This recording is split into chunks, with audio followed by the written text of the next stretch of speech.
قافلہ ابھی شہر سے تھوڑا پیچھے تھا کہ موسلادھار بارش شروع ہو گئی۔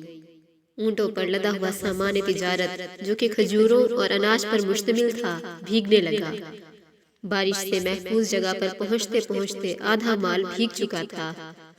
منڈی میں پہنچ کر تاجروں نے مال اتارنا شروع کیا اور ان تاجروں میں ایک بہت معصوم چہرے والا انتہائی خوش شکل نوجوان تاجر بھی موجود تھا۔ اس نوجوان تاجر نے جب اپنا مال اتارا تو اس کو 2 حصوں میں تقسیم کر دیا۔ خشک کھجوریں اور خشک اناج ایک طرف رکھ دیا اور بھیگی کھجوریں اور اناج علیحدہ کر کے رکھ دیا۔ جب خرید و فروخت شروع ہوئی تو نوجوان تاجر کے پاس جو خریدار آتا وہ اسے بھیگے مال کا بھاؤ کم بتاتے جبکہ خشک مال کا بھاؤ پورا بتاتے۔